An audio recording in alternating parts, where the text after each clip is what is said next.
Sabe aqueles medicamentos vencidos que, infelizmente, quase todo mundo tem em casa? Você sabia que não pode descartar junto ao lixo comum?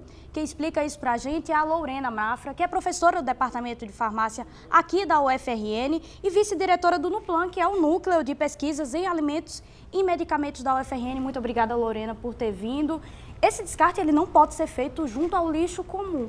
Qual a forma correta de descartar os medicamentos?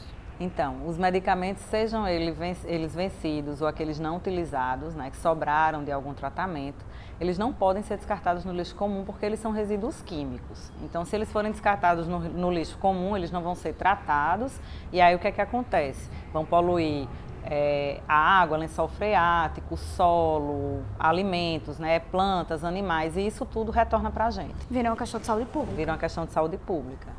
E aí, existem pontos de coleta desses medicamentos aqui no estado? Existe. Infelizmente, a gente não tem uma legislação, né, específica que responsabilize alguém por fazer esse descarte correto. Então, hoje o que a gente tem, a universidade hoje faz parte de um programa que é um programa nacional chamado Descarte Consciente, e a gente tem um posto de coleta, que é uma máquina coletora que fica no centro de convivência. Então, lá eu tenho um projeto de extensão, eu coordeno esse projeto de extensão, onde nós temos em torno de 20 alunos que são responsáveis por fazer tanto a divulgação, a parte de orientação e educação dessa população, mostrando os riscos e tentando sensibilizar essa população a trazer esses medicamentos para serem descartados de forma correta.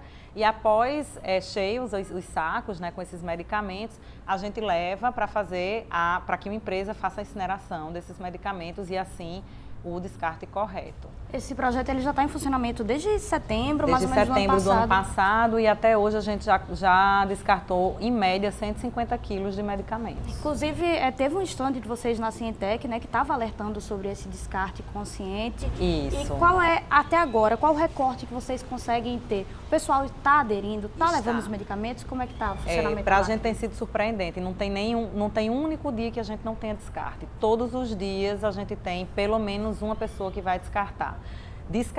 E fora isso, tem muitas pessoas que passam para conhecer o projeto. E aí no outro dia eles retornam com a sacolinha cheia de medicamentos para fazer esse descarte. Uma coisa que a gente faz também é tentar sensibilizar essa comunidade, né, a comunidade acadêmica, de que a gente precisa cobrar dos gestores uma legislação. Porque nós não temos essa responsabilidade, a gente faz porque a gente sabe que precisa ser feito.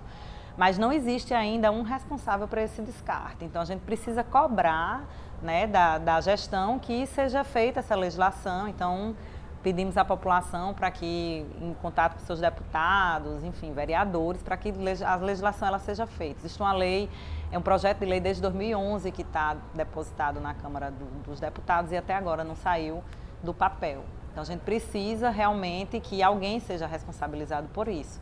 Né? Por enquanto, a gente está conseguindo abarcar essa atividade, mas a gente precisa de mais postos de coleta, até porque nem todo mundo tem acesso, né, ao campus universitário. Enfim, tem uma outra máquina coletora que fica lá na Zona Norte, no shopping da Zona Norte, na farmácia, que também participa do programa Descarte Consciente. E a gente faz a divulgação junto com o nosso projeto de extensão. São 2 pontos de coleta, mas assim, são poucos pontos, mas está dando conta da demanda por enquanto? Por enquanto estamos sim, né?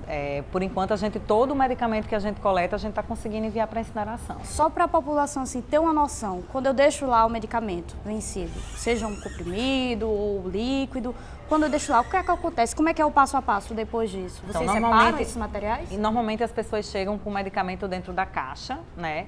E aí, como a gente manda isso para incinerar e a gente paga isso por peso, então o que é que a gente faz? A gente separa o que é caixa e bula, porque as caixas e bulas não são resíduos químicos, é lixo reciclável, então a gente separa para enviar para o reciclável e aí separa, tem 2 compartimentos, um de sólidos e semissólidos, ou seja, cremes, pomadas, cápsulas e comprimidos, e o outro que é de líquidos e sprays. Então isso é separado, né? Fica um em cada compartimento. Depois que o saco é cheio, a gente leva lá para o NUPLAN e agora a gente está fazendo também uma parte de pesquisa. O que é que eu faço com os meus alunos? Eu peço para eles classificarem de acordo com a classificação ATC, para que a gente conheça o perfil de descarte dessa população.